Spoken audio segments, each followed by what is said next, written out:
বিভিন্ন জায়গায় এখন শুরু হয়েছে।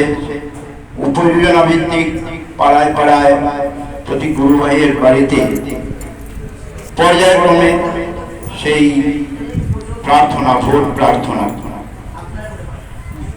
তো আমরা ঠাকুর বলেছিলেন একাদশে চলে যারা তাদের নিয়েই সমাজ ওরা।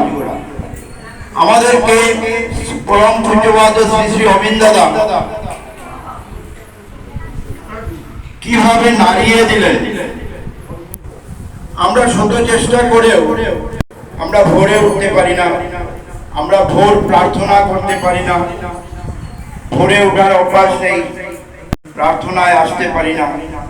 কিন্তু সেই জায়গাটাতে পরম পূজ্যপাদ শ্রী শ্রী অবিন্দ দাদা কিভাবে আমাদেরকে নাড়িয়ে দিলেন। আমরা যারা স্থির হয়েছিলাম, ঘুমিয়ে কাটাতাম, আমরা এখন সবাই সকালে উঠে ভোর প্রার্থনায় আসছি। তো অন্তত সবাই তো চেষ্টা করছি, সেটাই ঠাকুরকে ধরে পরম প্রাপ্তি। আর সেটা যদি শুধু কুমারঘাটে সীমাবদ্ধ তাই নয়, কুমারঘাট থেকে ত্রিপুরা, ত্রিপুরা থেকে ভারত, ভারত তথা বিশ্বের নানা প্রান্তে সব জায়গায় সেই জিনিসটা ছড়িয়ে গেছে।